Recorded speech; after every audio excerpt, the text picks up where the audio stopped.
His hand was already around her throat when he saw the ring. "You got pregnant?" Bryce hissed, fingers tightening as Aurora gasped for air, one hand shielding her belly. And that's when the cafe door opened. The man walking in didn't shout. He didn't run. But when he said, "Take your hand off my wife," the entire room went silent, because Bryce had just put his hands on Max Thornton's world. And Max never leaves threats unfinished. If this story pulled you in, hit that subscribe button so you never miss what comes next. Drop a like if you're ready for this journey, and share it with someone who needs a powerful story today. The air inside the coffee shop froze completely. The low murmur of voices cut off, as if someone had reached in and pulled every last sound out of the room. The woman ordering stood rigid at the counter, and the barista's cup of coffee hung suspended mid-air. A child at the table near the door stopped swinging his legs against the chair. Everyone in the shop turned toward the man who had just walked in, as though hypnotized by the very sound of his voice. Not because he shouted, not because he threatened, but because of the absolute calm in every syllable he spoke. The kind of calm that makes you understand there's no need to raise your voice when you have real power. Max Thornton moved toward Bryce one slow step at a time. No rushing, no frantic urgency. His black leather shoes tapped softly against the wooden floor, and each footfall sounded like the countdown of a bomb about to detonate. He wore a black suit, perfectly tailored across broad shoulders, and the way he moved made the room feel as though it were shrinking around him. His eyes didn't waver, cold as ice, locked onto Bryce with the focus of a predator that had already chosen its prey. Bryce stood there with his fingers still hanging in the air after releasing Aurora's throat. He recognized at once that the man in front of him wasn't ordinary. His survival instinct blared like an alarm in his skull. This wasn't the kind of man he could intimidate with status or money. This was the kind of man even the most powerful men bowed to. He swallowed hard, trying to hold on to a calm expression, but his hands had already begun to tremble. Aurora collapsed into the chair behind her, coughing violently. Her throat burned, and every breath felt like swallowing fire. Yet even through the pain, her arms stayed wrapped around her stomach, the instinct to protect the child inside her stronger than anything else. Tears spilled out of her before she could stop them, not from fear, but from the relief of seeing Max. And then the unexpected happened. Max didn't look at Bryce. He didn't surge forward and punch the man who'd just strangled his wife. Instead, he dropped to his knees beside Aurora, one hand lifting gently to her cheek, his eyes searching hers with a worry he couldn't hide. "Are you hurt?" His voice was soft, a complete contrast to the deadly stillness that had settled over the room. "Is the baby all right?" Aurora nodded faintly, unable to form words. She looked into her husband's eyes and saw the fear he was trying to conceal, the tenderness he reserved only for her, and behind it all, a fury boiling and waiting to be set loose. Max stood, and the moment he turned to Bryce, every trace of softness vanished. His eyes cooled in an instant, as if someone had extinguished a flame and left only frost behind. He didn't say anything. He didn't have to. His silence was more terrifying than 1,000 threats. The back door of the shop opened. Reed Sullivan stepped in, tall and cold, blocking the rear exit at once. 2 other men appeared at the front entrance, standing like statues across the way out. Bryce realized he was completely surrounded. "We need to talk," Max finally said, his voice still level as if nothing had happened. But not here. Not in front of her. Bryce tried to claw back the last scraps of courage. "She's my ex-wife. I have the right."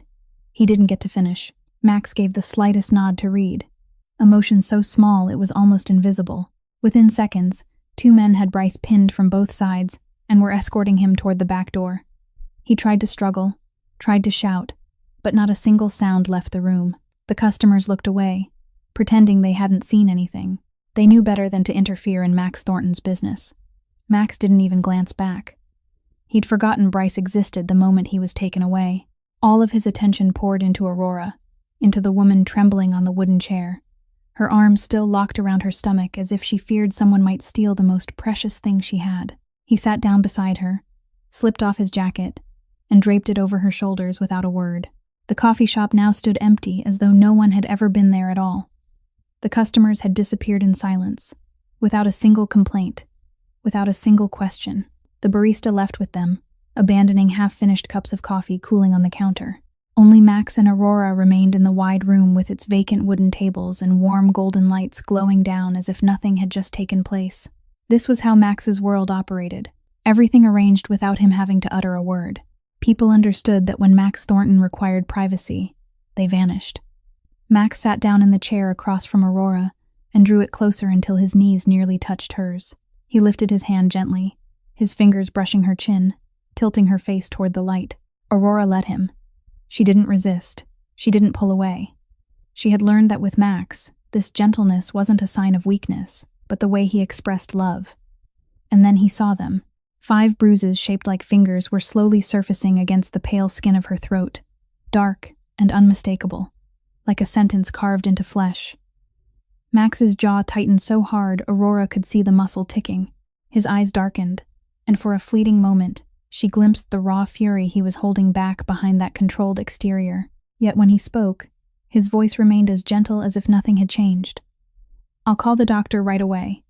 He took out his phone and dialed without looking at the screen. The call lasted only seconds. His tone was brief, issuing commands rather than making requests. No explanations, no address. The person on the other end knew what to do and knew where to go. That was how things worked when you were Max Thornton. Aurora sat there trembling beneath Max's jacket, but she didn't cry. She had forgotten how to cry long ago. 5 years with Bryce had taught her that tears didn't help, that crying only made things worse, that men hated the sight of a woman's tears. But Max wasn't Bryce. She knew that. She just hadn't yet learned how to trust it completely. "I'm sorry I wasn't here sooner," Max said, and there was a note of pain in his voice she hadn't expected. Aurora shook her head faintly, her whisper hoarse because her throat still burned. "You're here now. That's what matters." Max didn't reply. He simply took her hand, his large palm enclosing her trembling fingers. He didn't squeeze. He didn't pull her toward him. He only held her hand like an anchor, keeping her in the present, reminding her she wasn't alone anymore. 15 minutes later, Max's private doctor arrived. A middle-aged man with salt and pepper hair and the steady hands of someone who had practiced medicine for decades. He didn't ask what had happened. He examined Aurora with professionalism and care, pressing a stethoscope to her belly to listen to the baby's heartbeat, carefully inspecting the bruised skin at her throat, checking her pupils and blood pressure. Max stood beside them without speaking, but every muscle in his body was drawn tight as wire. He watched the doctor work with an unreadable expression. Yet Aurora noticed the way he gripped the back of the chair until his knuckles blanched white. At last the doctor straightened and turned to Max. "The bruising is superficial, no serious damage. It'll hurt for a few days, but it'll heal on its own." He paused for a beat, and then continued, his tone lighter with relief. "And the baby is completely fine. The heartbeat is strong. Both mother and child are safe." Max closed his eyes, just for a second. A single second in which he allowed himself to feel. Aurora saw his broad shoulders lower as though someone had lifted a boulder from his chest. When he opened his eyes again, they were the familiar cold gray the world feared. But Aurora had seen what lay beneath. Behind the composure that terrified all of Los Angeles, Max had been afraid of losing her. Afraid of losing his child, afraid enough that he had nearly lost control of his fury right there in the coffee shop. And she realized, perhaps for the first time since they had been together, that she possessed a power she hadn't known she had, the power that could make the man Los Angeles feared feel fear himself. The power of love. 20 minutes earlier, the world had still been intact. The small coffee shop sat along a quiet stretch of Meridian Avenue, tucked between boutique storefronts and secondhand bookshops only locals seemed to know about. It was the place Max chose when he wanted Aurora to meet his mother, far enough from prying eyes, ordinary enough that Maggie wouldn't feel as though she were being watched. Warm, golden pendant lights hung low over polished oak tables, casting a glow as soft as honey. The scent of freshly pulled espresso mingled with warm croissants just out of the oven, drifting lazily through the air. Gentle jazz flowed from speakers hidden somewhere in the ceiling. An ordinary Tuesday afternoon, filled with ordinary sounds, ordinary people living their ordinary lives. Aurora sat alone at a wooden table by the wide front window where she could look out onto the street, watching pedestrians stroll at an easy pace beneath trees swaying in the late afternoon breeze. Her hands cradled a latte that had long since gone cold, her thumb brushing absently along the rim of the white ceramic cup. It was a habit she had formed somewhere between the woman she used to be and the woman she was becoming. The habit of holding on to warmth even after it had left. Her therapist would probably have something meaningful to say about that. Aurora had never mentioned it. Some things were too private to hand over, even to someone paid to listen. At 5 months, her pregnancy could no longer be hidden. The gentle curve of her belly, unmistakable beneath the soft gray cardigan she wore over a white blouse. She wasn't trying to conceal it. There was no need. Her right hand rested over her stomach by instinct, the way it did now without thought, as though her body had developed its own language of protection before her mind had time to catch up. Her laptop sat open in front of her, the screen displaying an unfinished email to her obstetrician's office about next week's appointment. She was asking about her most recent ultrasound results, about additional vitamins she might need, about the ordinary concerns that occupy ordinary pregnant women. Her phone lay beside it, the screen lighting up with a new message. Aurora picked it up and smiled as she read the line. Running 10 minutes late. Mom asked what you ordered. Told her you got the almond croissant. She'll be happy. She hadn't ordered an almond croissant. She had ordered a latte and nothing else because the morning sickness still made it hard to look at food. But she would tell Maggie she'd ordered the croissant. Max knew she would. That was how they functioned. Small, harmless lies to keep the people they loved content. Her hand moved unconsciously to the diamond ring on her left ring finger. It was a reflex she didn't want to stop, and didn't need to. 8 months earlier, Max had slipped that ring onto her hand in a small ceremony without reporters, without spectacle, just the two of them and the few people who mattered most. He had looked at her as though she were the answer to a question he had waited a lifetime to ask. She still didn't quite know what to do with being seen that way. She was still learning. This was the life she had built from the wreckage of the one before. Peaceful afternoons in quiet coffee shops. A man texting her about croissants. A child growing inside her, nudging gently against her ribs as if to remind her it was still there. No drama, no shouting, no one blaming her or making her feel like a burden. Just her life, truly hers. And every morning when she woke, she still felt a quiet astonishment that no one had come to destroy it. She should have known better than to think that on an ordinary Tuesday. The door opened. Aurora didn't look up.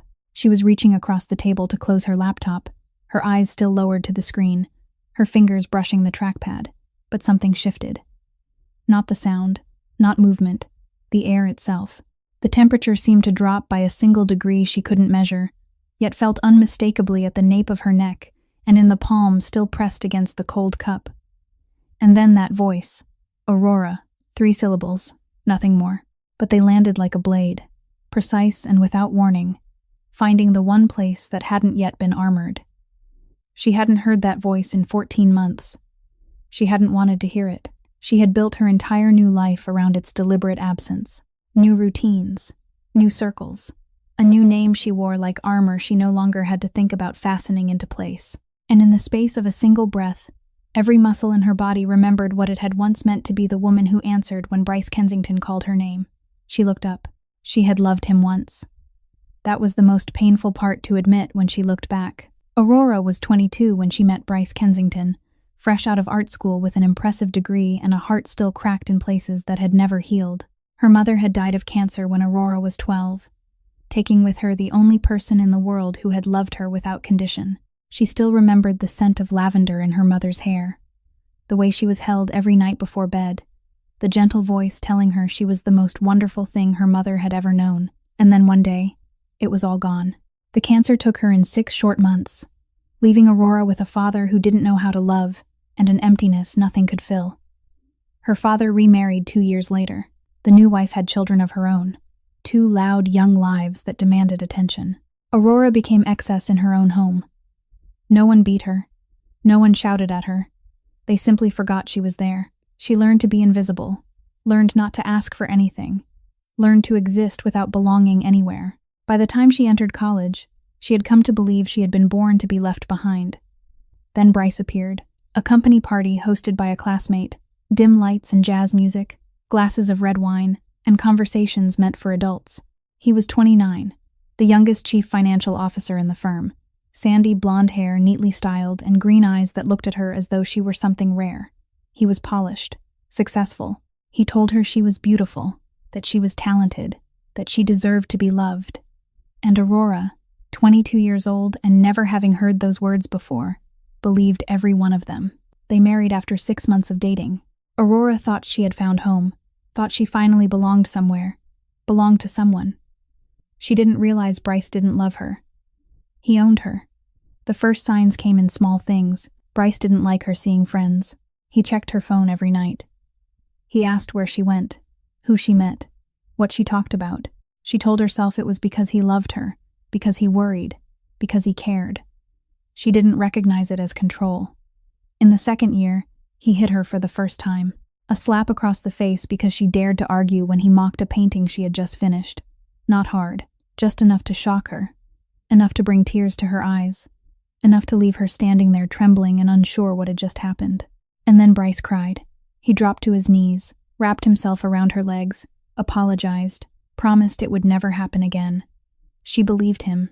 She wanted to believe him, because if she didn't, she would have to admit she had been wrong, that the home she thought she had found was only an illusion. In the third year, they began trying for a baby. Month after month, Aurora didn't conceive. The doctors said there was nothing wrong with either of them, that they simply needed patience.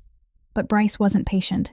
He began calling her broken, useless, incapable of doing the one thing a woman was meant to do. Those words were repeated daily until Aurora began to accept them as truth. In the fourth year, she found out she was pregnant.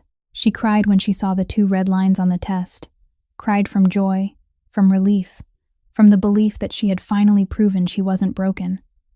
She thought the child would change everything. Bryce would love her more. He would stop hitting her. They would become a real family. She was wrong. One night, Bryce came home drunk. He saw a message from a male colleague on her phone, a harmless note about a work project. He shouted. He accused. And when Aurora tried to explain, he shoved her. She fell down the stairs, 12 hard wooden steps cold beneath her body. She remembered the sound of bone striking the edge of a step, remembered the tearing pain in her lower abdomen, remembered the red spreading across the floor. She miscarried at 10 weeks. Bryce told the doctor it was an accident. She slipped. No one asked Aurora. No one looked at the bruises on her arms, at the pain in her eyes.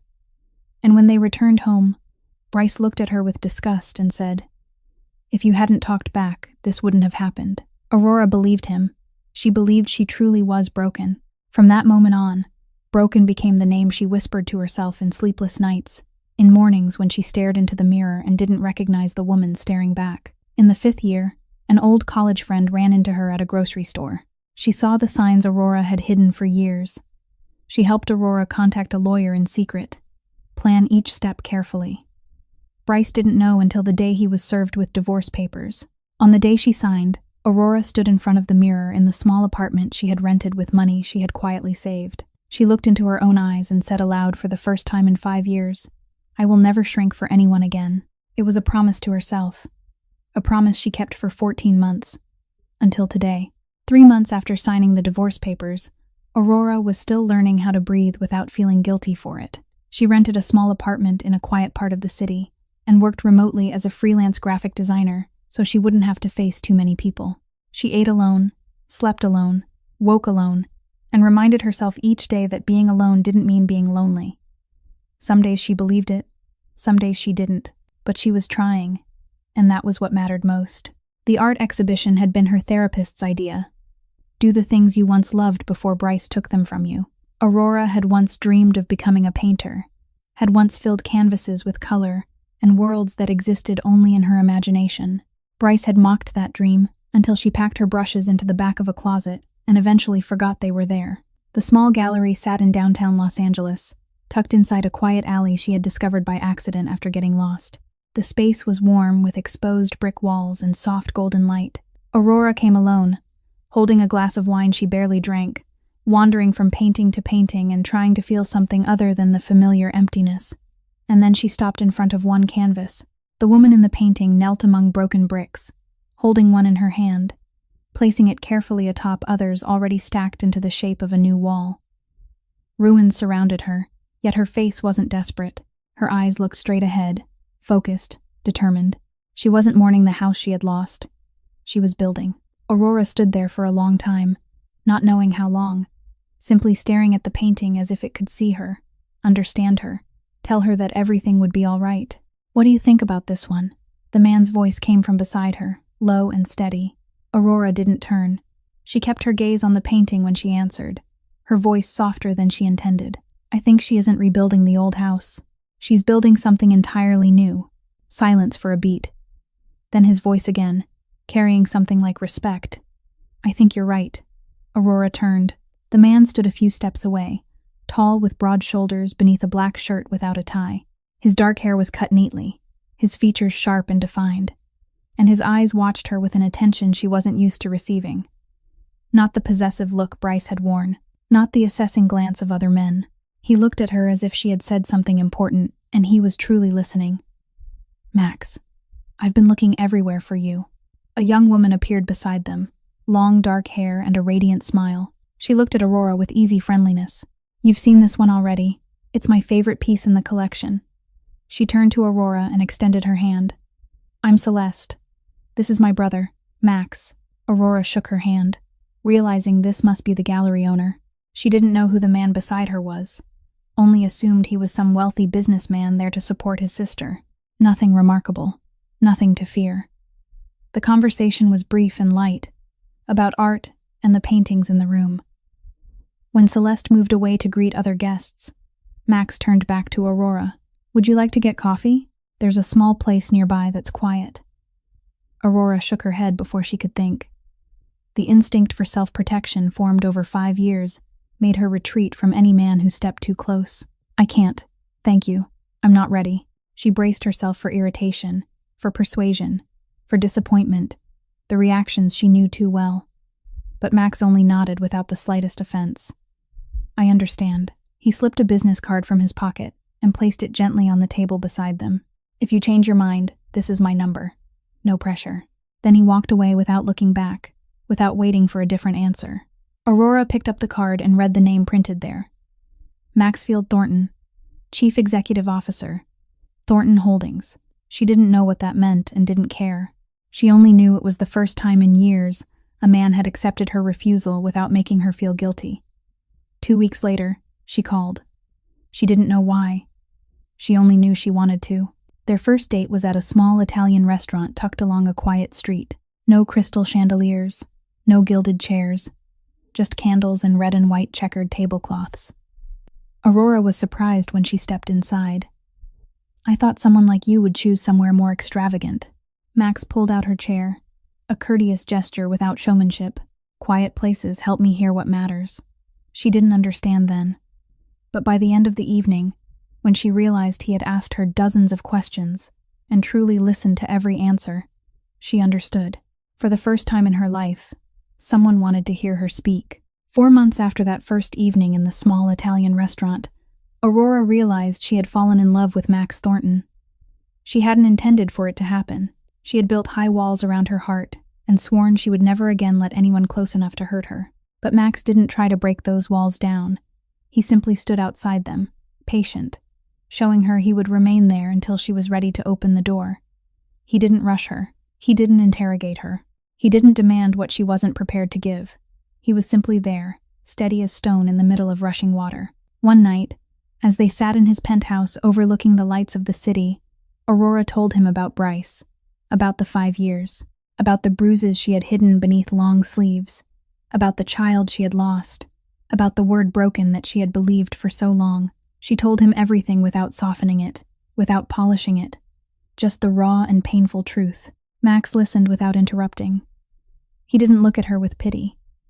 He didn't offer hollow phrases like, I understand or everything will be fine. He simply sat there, his eyes never leaving her face, and listened. Aurora noticed his hand gripping his wine glass so tightly his knuckles had turned white, so tightly she feared the glass might shatter in his palm. When she finished, the silence stretched between them. Then Max spoke, his voice low and certain as a vow. He will never touch you again. It wasn't a promise. It was a declaration. Aurora didn't understand why she believed him so completely in that moment. She understood 2 weeks later. That night she arrived at his penthouse earlier than expected. She knew he was in a meeting, but she had a key and assumed she would wait in the living room. She hadn't realized the meeting was taking place inside the penthouse itself. She pushed open the door to his study without knocking and froze on the threshold. The room was filled with men, not businessmen in tailored suits as she might have imagined. These were men with eyes as cold as blades, men who carried themselves like they could kill without blinking. Some bore scars across their faces. Others had tattoos winding down their arms. All of them turned to look at her when she entered, and in their gaze, she saw a primitive danger she had never witnessed before. And every one of them called Max boss. Aurora stood there, unable to breathe, her mind trying to assemble the pieces. Thornton Holdings, the late-night phone calls, the way people regarded Max with reverence edged in fear, the way he could make an entire coffee shop empty itself simply by walking in. Max rose to his feet and said something to the men in a tone of command she had never heard from him. They left in silence without sparing her a second glance. When the room held only the two of them, Max turned to her. He didn't lie. He didn't excuse himself. He didn't try to soften the truth. "You've seen what kind of man I am," he said evenly. "My work doesn't change that. What I feel for you doesn't change either. But I understand if you want to leave." Aurora said nothing. Too much was crashing through her at once. Max continued, and the next words made her heart stop. "I won't keep you the way Bryce did. If you want to go, I'll let you go. I won't threaten you, control you, or cage you. That choice is yours, and I'll respect it. Your choice." Aurora looked at the man standing before her, the head of an underground empire, the man the city feared, and he stood there, offering her the freedom to walk away, knowing she might never return.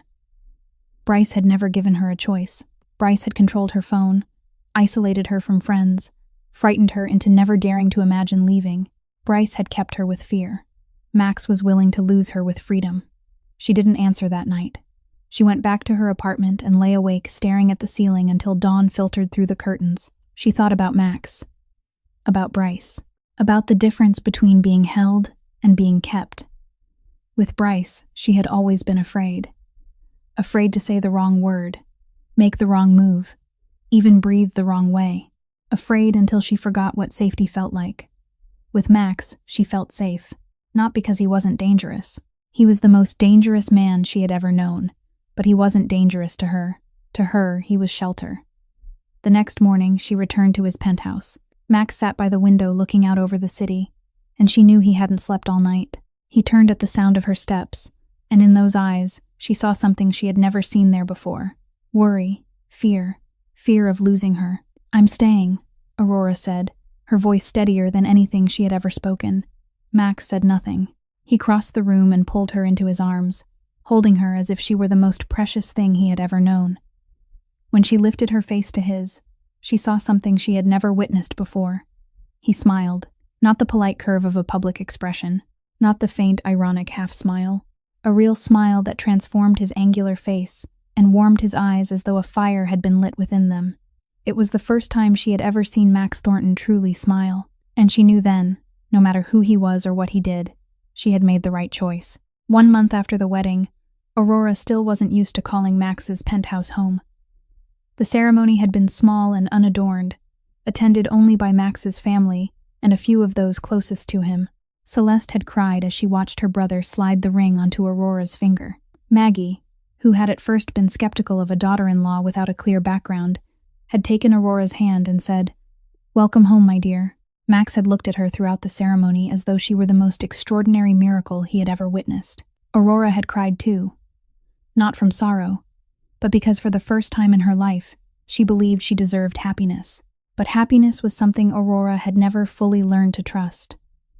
That afternoon, she was alone in the penthouse. Max had gone to work, promising to return early, though she knew early for him could mean anything from 6 in the evening to midnight. She didn't complain. She understood his life and had accepted it along with everything he was. Yet today, alone in the vast apartment overlooking the city, she felt a familiar fear creeping up from somewhere deep in her chest. She had felt strange for several days, nausea each morning, fatigue despite a full night's sleep, a sudden sensitivity to the scent of coffee she once loved. She recognized the symptoms. She had known them once before, 4 years earlier, in a different life with a different man. On her way home from the grocery store, she stopped at a pharmacy. Her hands trembled as she paid for the pregnancy test, trembling so badly she nearly dropped her change. She slipped the box into her bag as though it were evidence of a crime, and returned to the penthouse with her heart pounding hard against her ribs. The bathroom was large and elegant, marble floors cool beneath her, and mirrors reflecting warm, golden light. Aurora sat on the floor with her back against the bathtub, the test in her hand, She had followed the instructions. She only needed to wait 3 minutes, the longest 3 minutes of her life. She couldn't look. She closed her eyes and counted each second in her head, trying to steady her breathing as it grew more uneven. The memory of last time rose like a tide. The joy of seeing 2 red lines, the hope that everything would change, and then blood, pain, and Bryce's voice telling her it was her fault. At last she opened her eyes and looked down. 2 red lines, clear, unmistakable. Aurora began to cry, not soft tears or quiet weeping. The sobs tore up from deep inside her chest, breaking the silence of the room, her shoulders shaking beyond her control. She didn't know if these were tears of joy or tears of fear. Perhaps both. Perhaps something she had no name for. Fear crashed over her like a tidal wave. The last time she had been pregnant, too. The last time she had hoped. And the last time she had lost her child on the floor at the foot of the stairs, blood spreading across cold tile while Bryce stood above her and blamed her. She was afraid she truly was broken. Afraid her body couldn't hold on to something so small and fragile. Afraid Max would be disappointed if she failed, if she once again proved Bryce right about her. Afraid this happiness, like every other happiness in her life, would be stolen away.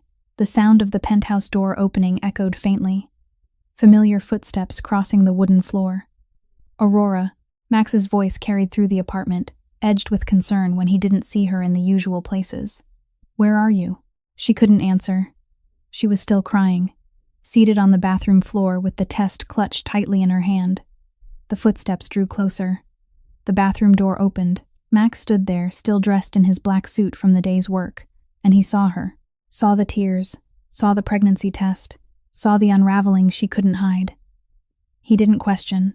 He didn't panic. He simply dropped to his knees beside her on the cold marble floor, indifferent to the cost of his suit, indifferent to anything except her. Aurora held out the test to him, her hand shaking so badly she nearly dropped it. Her voice was hoarse from crying. "I'm pregnant." Max looked at the test, looked at the 2 red lines, then looked at her. The expression on his face was something she couldn't decipher. Too many emotions woven together for her to separate. "Are you afraid?" he asked softly, so gently it made her ache. No judgment, no disappointment, just the question and the waiting for her answer. Aurora broke open. Everything she had tried to contain burst free like a dam giving way. "If I lose the baby, if I can't keep it, I've been through this before. Bryce said I was broken, said I couldn't be a mother, and if this time too, She couldn't finish. She didn't need to. Max understood. He pulled her into his arms, holding her so tightly she could hear his heartbeat beneath the fabric of his suit. One hand cradled the back of her head, the other wrapped around her back, and she felt safe in a way she hadn't known she was still capable of feeling. "Whatever happens," Max said, his voice low and steady against her ear, "we face it together. Not you alone. Never again." He drew back slightly, lifting her face with both hands until she had no choice but to look at him.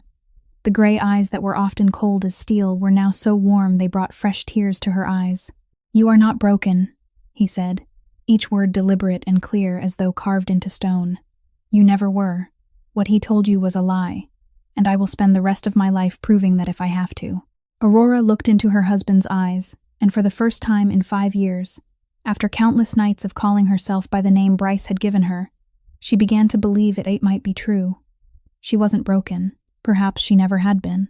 That night, after Aurora had fallen into a deep sleep in the penthouse, with his private doctor stationed just outside the bedroom, Max left without a sound.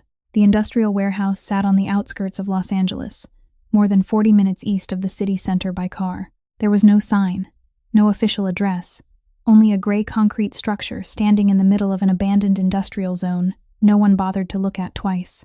It was one of many properties owned by the Thornton Syndicate, places that existed in shadow and served purposes daylight was never meant to see. Inside, the air was cold as a crypt. The smell of damp concrete and old engine oil lingered in the vast hollow space. A single industrial bulb hung from the high ceiling, casting a pale yellow circle of light in the center of the room, while the rest remained swallowed in dense darkness. Bryce Kensington sat directly beneath that circle of light, bound tightly to a metal chair. His hands were cuffed behind his back, his legs secured to the chair legs with coarse rope. The elegant navy suit he had worn with pride was now wrinkled and dust-stained. His carefully styled sandy blonde hair had fallen into disarray, strands clinging to his forehead with sweat. 2 guards stood in the shadows behind him, silent and motionless as stone statues. They hadn't spoken a single word since bringing him here. No explanations, no threats, only silence. And that was more terrifying than any warning could have been. Bryce tried to appear calm. He was a chief financial officer, a man accustomed to negotiation and leverage. He had faced tense meetings, difficult partners, unbalanced numbers. But this wasn't a boardroom, and these men were not business associates. "Do you know who I am?" His voice echoed in the empty space, pitched higher than he intended as he struggled to hide the tremor. "I have connections with powerful people. Senators. The sheriff. You can't." A figure stepped out from the darkness.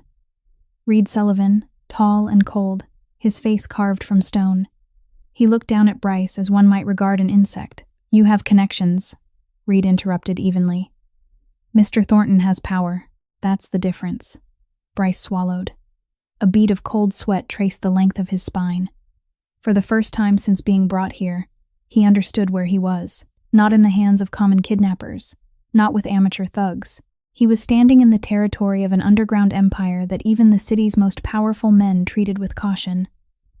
Footsteps sounded from the far end of the warehouse, slow, measured, each step like the ticking of fate counting down.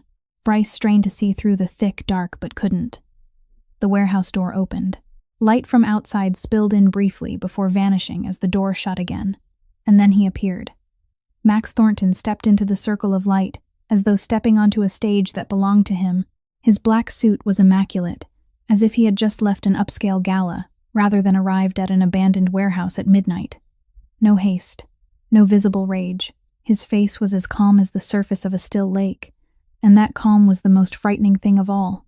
People said the ones who shouted were rarely the most dangerous. The truly dangerous ones never needed to raise their voices. Max dragged a wooden chair from the shadows, set it down about 6 feet from Bryce, and sat. Relaxed posture, one leg crossed over the other, hands resting lightly on the armrests, as though preparing for an ordinary business meeting, as though the man tied before him were merely a partner awaiting a signature. The silence stretched. Max didn't speak. He simply looked at Bryce with gray eyes, unblinking, unreadable, 1 second after another. The silence pressed against Bryce's chest like a slab of stone. He couldn't endure it. The quiet was crushing him from within. "Listen," he began, his voice breaking on the first word. "I didn't know she was married. I just ran into her at the coffee shop," and Max lifted one hand. That was all. Not a word spoken, and Bryce fell silent as though his throat had been seized shut. "You know why you're here," Max said at last. It wasn't a question. It was a statement. Bryce gathered what little composure he had left. "She's my ex-wife.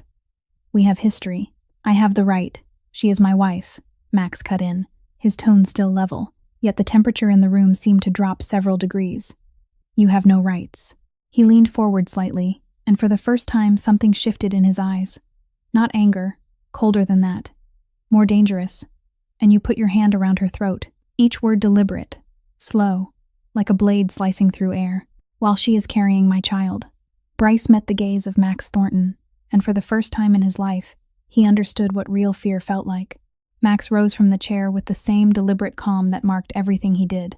He began to circle Bryce, each step echoing through the hollow warehouse, the sound ricocheting off high concrete walls like a drumbeat, announcing something inevitable.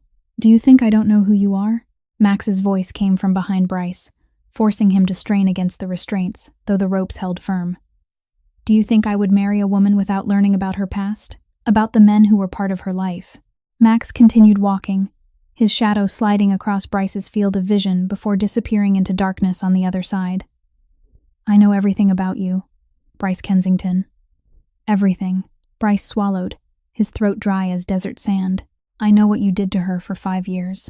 Max's tone remained even, almost clinical, as if reciting a financial report rather than recounting crimes. "I know every time she hid bruises beneath long sleeves. I know about the nights she stayed awake afraid of the state you'd come home in." Max stepped back into the light, the single bulb overhead carving sharp shadows across his face. "I know what you told the police whenever they were called." His voice stayed terrifyingly calm. "And I know what really happened." Bryce tried to speak, to gather excuses and justifications the way he had for years, But Max wasn't finished. "And I know about the child." 4 words. Only 4, yet they struck Bryce like a fist to the gut. The color drained from his face beneath the pale yellow light. He hadn't expected that. No one knew. No one except him and Aurora. The doctor had believed the story about an accident. The police had never been summoned. It was a secret he had assumed would stay buried forever. "You pushed her down the stairs." Max moved closer. Each step measured. 12 steps. She was 10 weeks pregnant. And you stood there watching her at the bottom and called it an accident. A heavy silence fell over the warehouse. Bryce could hear his own heart pounding in his chest, could feel cold sweat sliding down his spine despite the frigid air. "She fell," he managed, his voice trembling and pitifully thin. "It was an accident. She slipped and don't." A single word. Max didn't raise his voice, didn't threaten. Just that one word spoken with absolute coldness, and Bryce fell silent as though the air had been ripped from his lungs. He looked into Max's eyes and saw something more terrifying than rage. Certainty. Max wasn't guessing. He knew. And no lie could alter that. Max bent down until his face was only inches from Bryce's. His eyes locked onto him, and Bryce felt as though his soul were being dissected. "You called her broken." Max's voice lowered, almost a whisper. Yet each word rang clear as a bell in an empty night. "You made her believe she was useless, that she didn't deserve love. You made her believe she didn't deserve to be a mother." Max straightened and looked down at Bryce as one might regard something clinging to the sole of a shoe. "And today, after 14 months, you show up." His voice grew colder, more lethal with each word. "You put your hand around her throat, in a crowded coffee shop, while she was carrying my child." He paused, letting the weight of it settle like stone. "Did you think there would be no consequences?" Bryce couldn't answer. He had nothing left to say. Every shred of confidence, every illusion of power he had ever possessed dissolved in that frozen warehouse. Max turned away and walked back toward his chair but didn't sit. He stood with his back to Bryce for a long moment as though considering something. Then he turned. "I'm going to give you a choice," Max said calmly, as if proposing a business arrangement rather than deciding a man's fate. "A choice you never gave her." Max stood before Bryce with both hands in his pockets, his posture relaxed as if discussing the weather rather than deciding the fate of a man. "First option," he said, his voice carrying through the hollow warehouse. "You disappear from Los Angeles within 48 hours. You never come within 500 miles of my wife or my child again. No calls, no messages, no attempts to contact them in any form." He paused, letting the words settle. "I will assist you in finding a new position in another city. Far away. Seattle, Boston, perhaps overseas if you prefer. A new life, on the single condition that you never return." Bryce searched Max's face for a trace of mockery or a hidden trap. There was nothing. The gray eyes were flat and unreadable, cold as forged steel. "And the second option?" Bryce asked, his voice hoarse. Max didn't answer immediately. He only looked at him, and that silence was more terrifying than any threat. He didn't need to describe the consequences. His gaze had already done so. The warehouse, the men in the shadows, the simple truth that Bryce could vanish and no one would ever find him. Bryce understood, and that understanding turned his blood to ice. Still, the survival instinct of a coward doesn't surrender easily. Bryce had grown accustomed to using status and connections as weapons.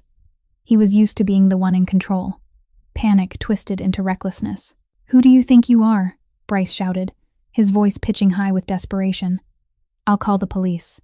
I'll tell them about tonight, about the kidnapping, about everything. You can't touch me. I have lawyers. I have connections. I will." Max didn't react. Not a frown, not a shift in posture.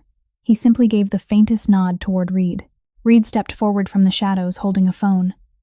He placed it on Bryce's lap with the screen facing up.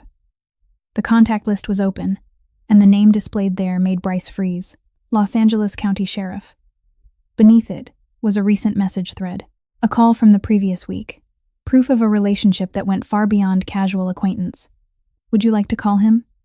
Max asked gently, as though offering tea to a guest. "I can dial for you if you prefer." Bryce stared at the phone, at the name glowing on the screen, then at Max. And in that moment, every illusion of power he had ever clung to collapsed completely. He was nothing. His connections were nothing. His threats were nothing. In front of Max Thornton, he was an ant attempting to intimidate a lion. Bryce's shoulders sagged. His body trembled uncontrollably. Tears began to slide down his face, the tears of a coward realizing he was utterly powerless. "The first option," he whispered, his voice cracking like fractured glass. "I choose the first option." Max nodded without surprise. Wise. He turned and walked toward the warehouse door. His footsteps echoed through the silence, each one like a period marking the end of Bryce Kensington's chapter. Near the door, Max paused. He didn't turn around, only stood there, back straight, his shadow stretching long across the concrete floor. "If you break this agreement," he said evenly, "there won't be a second conversation." A beat of silence. Bryce didn't dare breathe. "And you should understand one more thing," Max continued, his voice lower now, carrying the weight of an undeniable truth. "You're the one who's broken, not her, never her." The warehouse door opened. Outside light flooded in briefly before vanishing as Max stepped out and the door closed behind him. Bryce remained in the small circle of light, the two guards still standing like silent specters in the dark. He looked down at the phone on his lap, at the sheriff's name glowing on the screen, and faced a bitter realization. For 5 years, he had believed himself powerful. He controlled Aurora. He dictated what she did, said, even thought. He imagined himself a king in his small, fragile kingdom. But tonight, in that freezing warehouse, he understood the truth. He had never possessed real power. He had only bullied those weaker than himself. And when confronted with true power, he was nothing at all. Just the broken thing Max Thornton had named him to be. The penthouse lay in darkness when Max stepped inside, the only light coming from the city beyond the wide windows, faint streaks stretching across the wooden floor. The clock on the wall read nearly 2 a.m. Aurora sat on the sofa with her legs tucked beneath her, one arm wrapped around her rounded belly in that familiar protective posture. She hadn't turned on the lights. She wasn't reading or scrolling through her phone. She was simply sitting there in the dark, waiting. Max paused at the entrance to the living room when he saw her. He didn't ask why she was still awake. He didn't need to. He knew she had been there since he left, knew she had counted every passing minute, knew her worry hadn't been for herself but for him, for what he might do, for the kind of man he might become because of her. He removed his jacket, draped it over the back of a chair, and sat beside her on the sofa. He didn't speak. He simply sat there in the dark next to her. The silence stretched between them, but it wasn't heavy. It was the quiet of two people who didn't need words to understand each other, the quiet where presence alone was enough. Aurora didn't ask what had happened. She understood enough about Max's world to know there were details better left unspoken. She knew Bryce had been taken. She knew Max had met with him, and she knew that somehow, in whatever way Max handled such things, it had been resolved. But there was one question she needed answered. Did you hurt him? She hesitated, searching for the right words. Did you harm him? Max turned to look at her. In the faint light from the window, she could see the sharp angles of his face, but his eyes were softer than she had ever seen them. No, he said evenly. I gave him a choice. He chose wisely. Aurora studied him and understood. She understood that choice in Max's world didn't resemble ordinary choice. She understood Bryce likely hadn't been offered many real alternatives. But she also understood that Max had kept his promise in his own way. He hadn't killed Bryce. He hadn't tortured him. He had simply shown him the truth about his place in this world and allowed him to decide. He will never appear again, Max continued, his voice carrying the quiet certainty of a man accustomed to making his words reality. Never. Aurora reached for his hand. Her small fingers found his larger ones in the darkness and intertwined with them. And for the first time in her life, she believed that promise. Not because she was naive, not because she wanted to believe, but because the man making it was Max, and Max never said what he couldn't enforce. He squeezed her hand gently, his thumb brushing across her knuckles in a gesture so tender it was hard to reconcile with the man the city feared. You should sleep, he murmured. The doctor will come tomorrow to check on you and the baby again. Aurora shook her head and leaned against his shoulder. I can't sleep if you're not here. Max didn't answer with words. He slid an arm around her shoulders and drew her closer, letting her rest her head against his chest. She could hear his heartbeat, steady and strong, a sound that made her feel safer than any reassurance. Aurora took his hand and placed it over her belly. She did it deliberately, no hesitation, no asking permission. This was her family and she had the right to claim it. As if sensing his presence, the baby kicked, a small but unmistakable movement beneath Max's palm. Max inhaled softly. She felt his body tense for a fraction of a second before easing again. "The baby knows you're home," Aurora whispered. Max didn't speak. But in the darkness, she felt him smile. She didn't need to see it. She simply knew. They sat there in the darkened penthouse, his hand resting over her belly, their child moving gently beneath it, and the world beyond those windows no longer mattered. 3 months passed like a dream Aurora didn't want to wake from.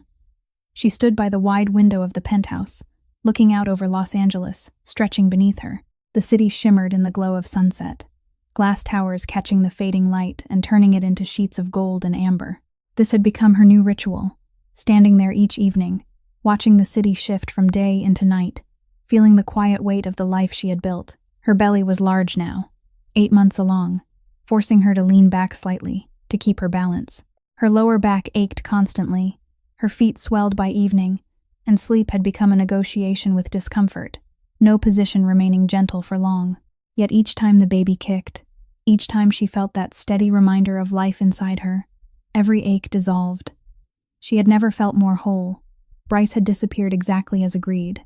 Aurora had heard he was in Chicago now, working for a small financial firm, living in an ordinary apartment in the suburbs, an ordinary life for a man who once imagined himself a king. But she didn't care. He was no longer a part of her world. He was a closed chapter, a nightmare that had ended, and she had no intention of reopening old pages. Her phone vibrated on the table, the screen lit up with the name Maggie, and a small heart beside it. Aurora smiled as she answered, "Have you been eating enough?" Maggie's voice came through immediately, skipping formalities. "The doctor said you need more iron. Are you taking the supplements?" "Don't forget, I've taken them," Aurora replied warmly. "Good. And don't let my son make you work too much. You need rest. Is he home? Put him on if he is." Aurora laughed softly. Maggie called every day, sometimes twice, to check on her, to make sure she was cared for properly. In the beginning, she had been skeptical. A young woman without a polished family history, without a clear background, carrying too many unspoken years. She had worried her son might be misled, but time had changed that. She had seen the way Max looked at Aurora. She had seen the way Aurora loved her son, not for wealth or influence, but for the man himself. Now she treated Aurora like a daughter. "He's not home yet," Aurora said. "I'll tell him to call you." "All right, rest. I love you. I love you too." She had barely ended the call when the doorbell rang. Celeste swept in like a bright gust of wind, arms filled with shopping bags from the most expensive baby boutiques in the city. "I brought more things for my niece or nephew," she announced, spilling everything onto the sofa. Tiny clothes, soft toys, knitted blankets, and a pair of impossibly small white shoes.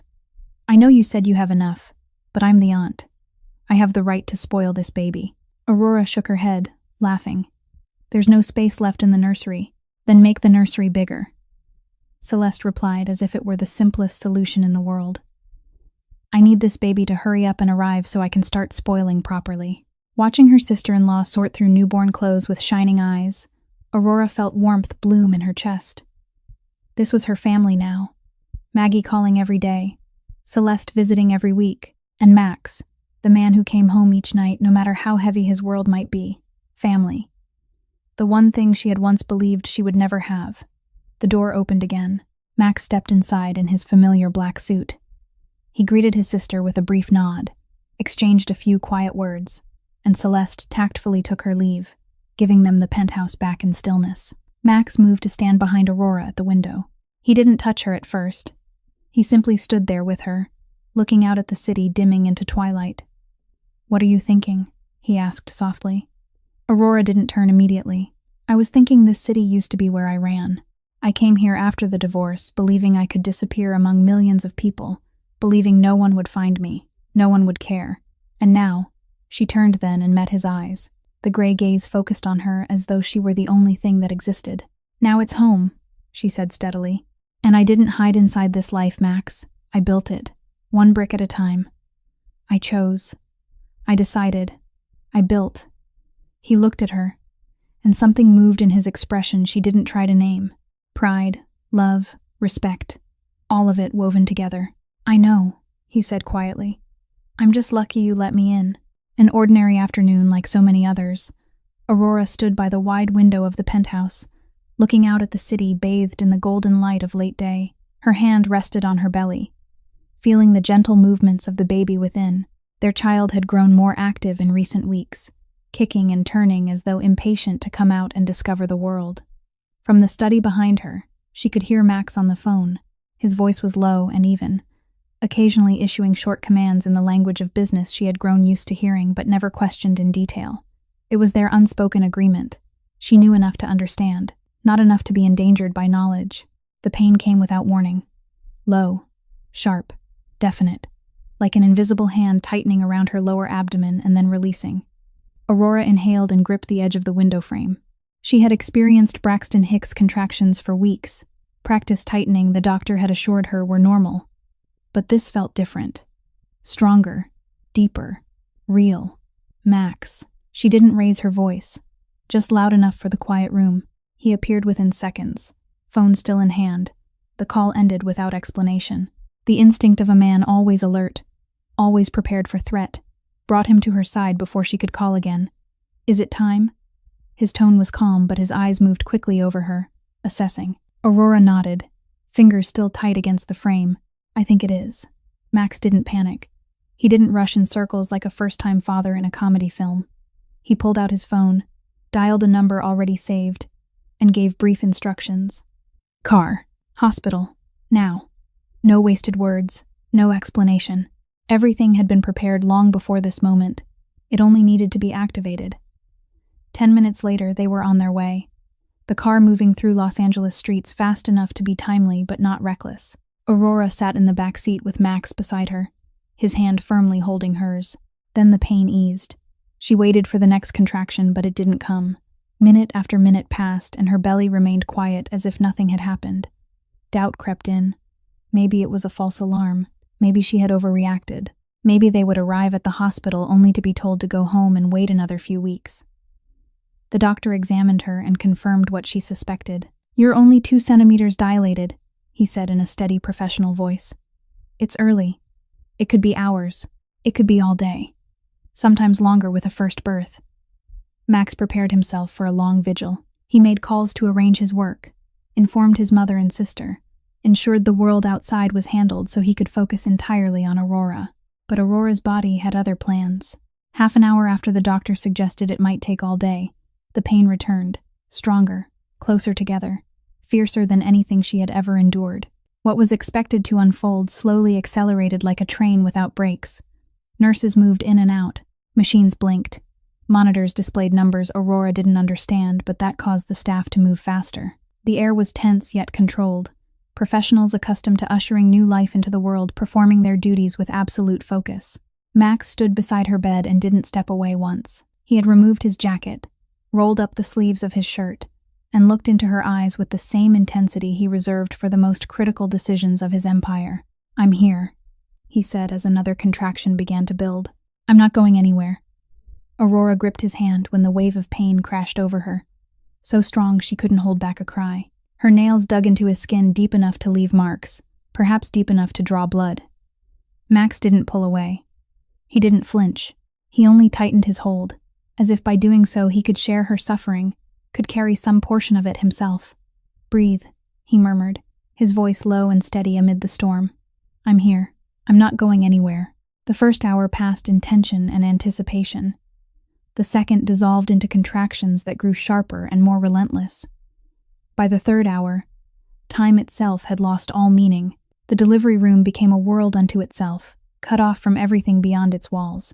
There was no Los Angeles glittering below in ribbons of light, no Thornton Empire with its meetings and decisions, no enemies, no allies, no calculations of power, only this room beneath harsh white lights, the steady pulse of machines, and a woman fighting on a hospital bed. Max stood beside Aurora, his hand wrapped tightly around hers, and for the first time in his adult life, he felt completely powerless. He had faced the most dangerous men in the city without blinking. He had negotiated with crime lords who could order deaths without hesitation, and he had won. He had made decisions that shaped the fate of dozens, hundreds, and he had never faltered. In his world, Max Thornton controlled the outcome. Always. Every crisis, every threat, every challenge could be handled with influence, money, or force. But this wasn't his world. This was the realm of nature and biology, of forces that couldn't be bribed or intimidated. He couldn't command the pain to stop. He couldn't negotiate with time to make it move faster. He couldn't use power to shield Aurora from what her body had to endure. All he could do was stand here, hold her hand, and watch her suffer without being able to take it away. He hated the feeling, hated it down to the marrow of his bones. Helplessness coiled inside his chest like a venomous snake, tightening around his heart with every cry that left Aurora's lips. He was Max Thornton. He wasn't supposed to be helpless. He wasn't supposed to lose control. Yet here, in this room, he was only a husband and a father waiting for his child, and the only thing he could offer was his presence. So he gave it completely. No phone, no business, no thoughts of anything beyond the woman gripping his hand. Reed had called 3 times. Max hadn't answered. There were decisions waiting. He didn't care. The outside world could wait. It would wait. Another contraction crashed over Aurora, stronger than the last. Fiercer. She arched against the pain, a raw sound escaping her clenched teeth, her nails digging into his skin hard enough to bruise, perhaps to draw blood. Max felt it, and didn't move. He didn't pull away. If this was the only way to share even a fraction of her burden, he would endure 10 times the pain without complaint. The contraction passed. Aurora panted, sweat soaking her hair and brow. She turned her head toward him, her brown eyes exhausted yet still luminous. "Don't look at me like I'm breaking," she whispered hoarsely. Max bent closer until his face was only inches from hers. In his eyes, usually cold as steel, she saw something unexpectedly gentle. "You're not breaking," he said with quiet certainty. "You're the strongest person I've ever known." Aurora let out a weak, crooked smile through her fatigue. "You say that because you haven't met enough people." "I've met enough," Max answered without hesitation. "More than you think. I've met men who kill without blinking, and men willing to die for what they believe. I've met the strongest and most dangerous in this city. And you, Aurora, you're still the strongest of them all."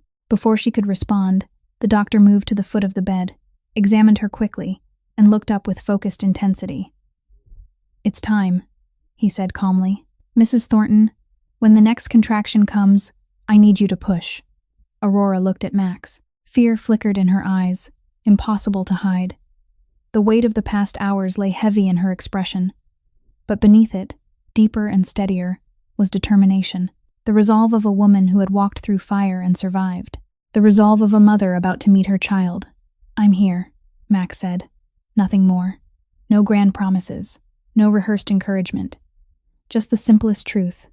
"I'm here. I'm not going anywhere." And that was enough. The contraction came, stronger than any before it. Aurora gripped his hand, drew in a deep breath, and pushed with every ounce of strength she had left. The world narrowed to this single moment. Only her, the pain, and the child fighting to be born. Max stood there holding her hand, and for the first time in his life, he prayed. The cry split the air, tearing through the tight silence of the room. A boy. The sound struck the space like something solid, like a shockwave rippling outward from its center. It wasn't merely noise. It was a declaration, a claim of new life, the first announcement of a soul stepping into this world. Aurora felt the cry inside her chest, inside her throat, inside every exhausted cell of her body. It echoed within her like a bell, like a second heartbeat, like something sacred and primal. She had no language to name. She had waited for that sound for 9 months. She had feared it. She had dreamed of it. She had prayed for it in sleepless nights. And now it was here, more real than anything she had ever imagined. She began to cry before she realized she was crying.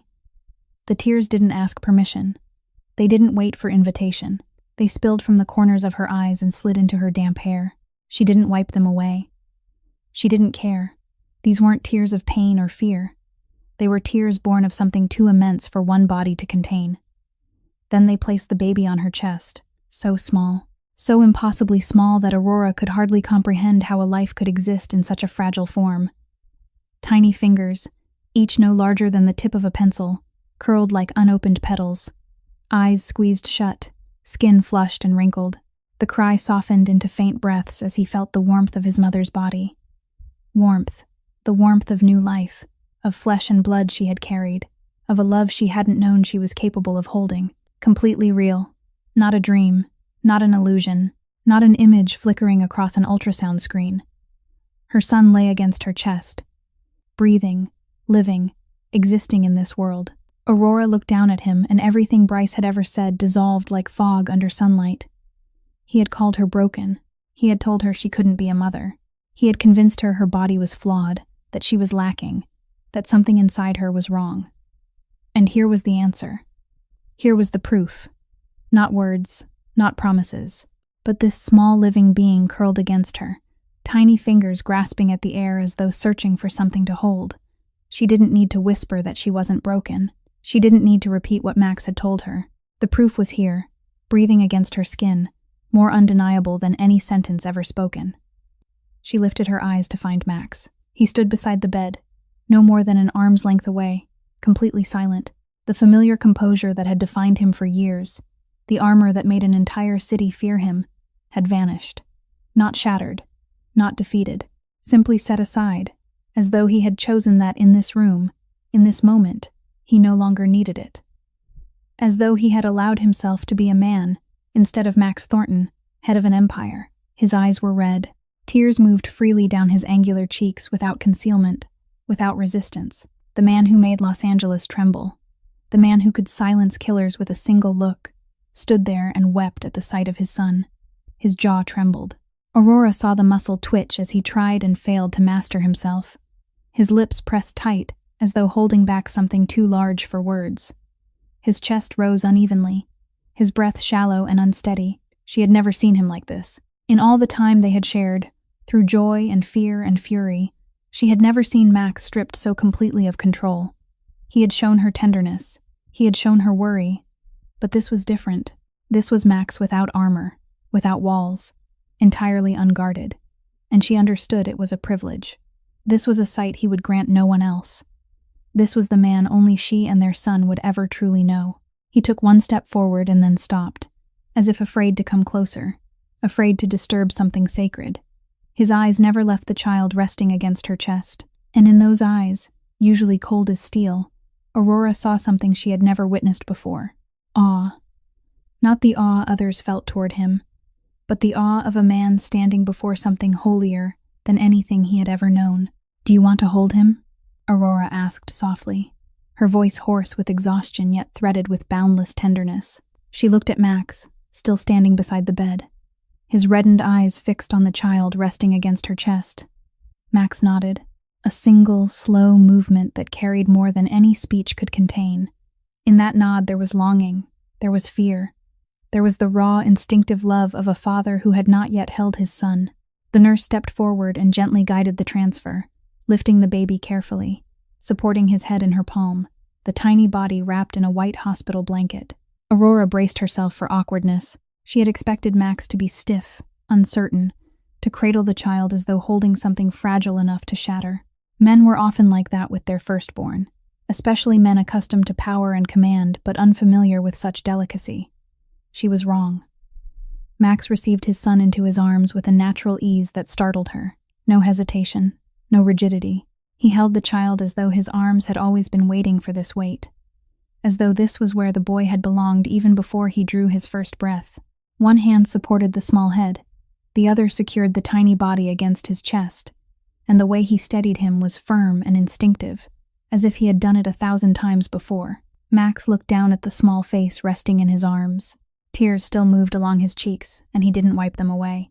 The baby had stopped crying, eyes closed, one miniature hand brushing against Max's finger and curling around it with newborn reflex. Max drew in a trembling breath. "Thank you." 2 words, only 2, his voice rough, as though forced through 1,000 unspoken emotions. But Aurora understood. Those 2 words held everything. "Thank you for giving me this child. Thank you for staying when you knew the truth about me. Thank you for believing. Thank you for loving me. Thank you for turning me from Max Thornton, feared and untouchable, into a father." "He has your eyes," she whispered, her throat tight as she watched them together. Max didn't look up. His gaze remained on his son. "I hope he has your strength." He bent and pressed a kiss to the baby's forehead, so gentle Aurora almost missed the contact. Light as breath, soft as a prayer. Then his lips moved near the child's ear and he whispered something only his son could hear. Aurora didn't ask what he said. She knew that was their first conversation. Private and sacred, not meant for anyone else, not even her. There are promises between a father and a son that belong only to them. The clock on the wall read 10 minutes past 2 in the morning. The hospital lay wrapped in late-night quiet, punctuated only by the soft rhythm of machines and distant footsteps in the corridor. The lights had been dimmed to a warm glow that softened the room into something almost holy. Max rose to his feet, their son still in his arms, and began to walk slowly near the window. His steps were measured, rhythmic, as if rocking the child, though the baby had already drifted into sleep. He kept murmuring in that low, steady voice, perhaps telling his son about the world waiting beyond those windows, about the city glittering below, about the home he would grow up in, about the people who would love him fiercely. Or perhaps he was making promises only a father makes, vows of protection, of loyalty, of being present no matter what darkness might come. Aurora lay back against the pillows, her body aching in every bone, yet she refused to close her eyes. She didn't want to miss a single second of this moment. She watched Max pacing slowly before the skyline of Los Angeles, their small son against his chest. And she thought about the strange contrast before her. This man had done terrible things. She didn't know the details and she didn't wish to. But she understood that the hands now cradling their child had once done what she could not bear to imagine. The man who made the city tremble, who could end a life without hesitation, stood there whispering lullabies to his newborn son. And this was her Max. Not the crime lord, not the executioner, but the husband who wept at the sight of his child, the father who would stay awake through the night so his son could sleep peacefully, the man who had shown her that a monster and an angel can inhabit the same body, and that love decides which one walks forward. Max turned and saw Aurora watching him. He stopped in the middle of the room, their son resting quietly against his chest, and his eyes found hers across the small space of the hospital room. No one spoke. They didn't have to. Between them lived everything that had been, and everything that would come. The scars that had healed, and the dreams still forming. A love that required no language, and an understanding that needed no explanation. He smiled. Not the polite smile he offered the outside world. Not the measured half-smile his rivals knew too well. This was the smile meant only for her, the one no one else on earth was allowed to see, the smile of Max when he was entirely himself. Aurora smiled back, and in that moment she let her mind drift into the past. She thought of the cafe only months ago, Bryce's hand around her throat, fingers tightening, stealing her breath and the fragile sense of safety she had worked so hard to build. She thought of the word broken that she had carried for years like a second name, like a curse she believed was true. She thought of the bathroom floor years earlier, of blood and tears, and the child she couldn't keep, of the way she had lain there, convinced her life could only fall further from that point on. Then she thought of the painting in the gallery, the woman kneeling among shattered bricks, holding one in her hand, building something new from the wreckage. Max had asked what she thought, and she had answered, "She isn't rebuilding the old house. She's building something entirely new." She hadn't known it then, but she had been speaking about herself. Aurora looked down at the sun resting against Max's chest, then back at the man standing in the center of the room, with nothing but love in his eyes, and she understood something with perfect clarity. She hadn't been rescued into this life. No prince on a white horse had carried her out of a tower. She had rescued herself long before she ever met Max. She had survived 5 years of hell. She had found the courage to sign the divorce papers. She had been strong enough to walk away when everything inside her wanted to collapse. She had survived long enough to choose well, to step through the right door when it opened, and to refuse to apologize for what she found on the other side. She was Aurora Thornton, wife, mother, protected, whole, and no one, ever again, would dare question her worth. Max crossed the room and sat beside her. He gently placed their son into her arms, and for the first time their family was complete together. 3 people. 1 family, 1 future. Aurora looked down at her child, then up at Max, and whispered, "Thank you." Max leaned forward and kissed her forehead with infinite tenderness. "Thank you for giving me everything," he replied. Outside the window, Los Angeles still glittered in the night. The city neither knew nor cared what had just taken place inside this small hospital room. But for Aurora, For Max, for the tiny boy sleeping peacefully in his mother's arms, this was the moment that mattered most. This was the beginning of everything. Thank you for staying with this story until the very last moment. Aurora's journey reminds us that no matter how deeply life pushes us into the dark, we still carry the strength to rise and build again from the ground up. Your worth isn't defined by what others have called you, but by who you choose to become, by your resilience, by the decisions you make each day. If this story touched your heart, please subscribe to the channel and turn on notifications so you don't miss the next emotional stories to come. Don't forget to like and share this video with the people you love. I would truly love to hear how this story made you feel. What did it awaken in your own life? Have you ever had to stand up again after being knocked down? Share your thoughts with me in the comments below. I read every comment and cherish every story you send from the bottom of my heart. I wish all of you watching this video good health, a joyful life, and peace in every single day. Goodbye for now, and I'll see you in the next video.